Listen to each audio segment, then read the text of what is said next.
So the next wine is coming from a producer called Maccario Dringenberg. The lady that owns the winery is beautiful. She's somehow my age, maybe slightly younger than I am. Dierenberger, the German guy, he's mainly dealing with the vines, while Macario, the lady, she stays more in the cellar. And we're talking about a wine that is far beyond anything. Oh, when people ask me, one of the first things that I learned in my wine school, it doesn't exist red wine, white wine, rosé wine.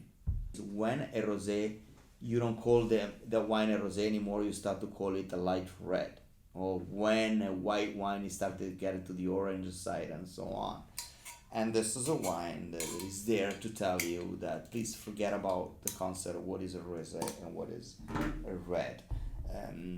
We're talking about the wine region that is not so far from France, especially from the Provence region, which is famous to produce possibly some of the best rosé in the world.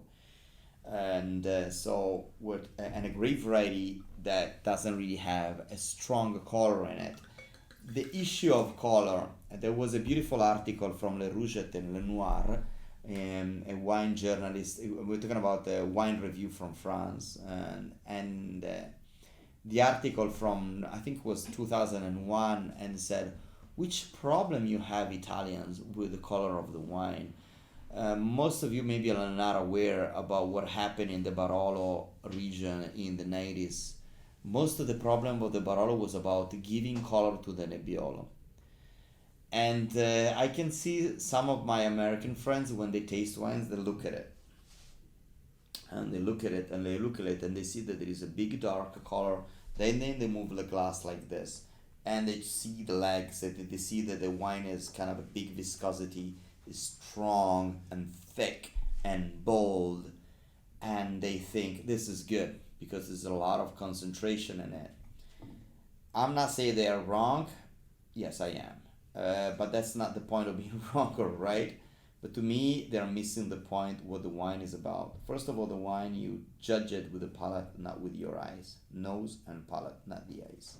That's the first thing to say. Second of all, the high concentration of the wine has nothing to do with the quality of the wine. To me, the best wines in the world are pale in the color, some of them. Think about Romane Conti, think about some of the best Pinot Noir in the world, and think about Nebbiolo. In a way, if you think about it, it's the same thing when you're watching a movie. Having a lot of action scenes and special effect and CGI doesn't make that movie better. Maybe makes it more entertaining, but at the same time, more vulgar and dull. You don't want to watch it again after one or two times. There is another thing you're gonna see. Most of the things that I can tell about this wine, you can see in the video. There is a beautiful moment in the video where Maccario shows you all the sage that is there, all the herbals, the wild herbal there, and the fact that the wine smells of the same plants that are there, which this means is this actually is the essence of the magic of wine. When wine is able to get the flavor of the place, somehow is able to be a weaver of climate and soil and environment. Beside that, I don't care about wine. If the wine doesn't tell you a story of where it's coming from, to me it's just a fruit juice with alcohol. I repeat this thing like every video I make, and I will repeat it until I will die. I don't care about drinking fruit juice with alcohol. I'm going to take a gin and tonic instead if my issue is getting drunk. The elegance, the fact that you have also the bit of a graphite at the end. It's not thick, but then it stays there.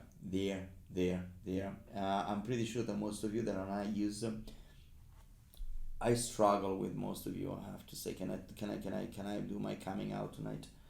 I'm not here to educate your palate because I'm not educated either. But sometimes there is a problem. Your palate is completely ruined by wrong concept of wine. You think that a wine is supposed to colonize your taste buds with a lot of strong flavor. No, a good wine is able to stay there without being strong. Elegance and lightness.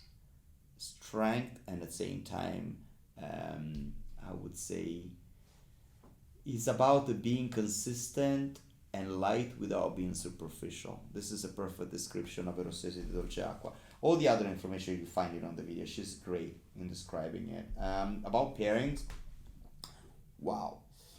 This is a tuna fish wine. This is a codfish wine. This is mussel soup wine. This is light game wine. Something with herbs, maybe some like wild chicken. My girlfriend hates chicken. In a way, I hate it too, but chicken could be really good. If you're a vegetarian, that's a problem. But no, if you're a vegetarian, this could go with some like fried eggplants, maybe like spicy potatoes, even with a tomato soup, because there is something like tomato leaves in this wine that comes out.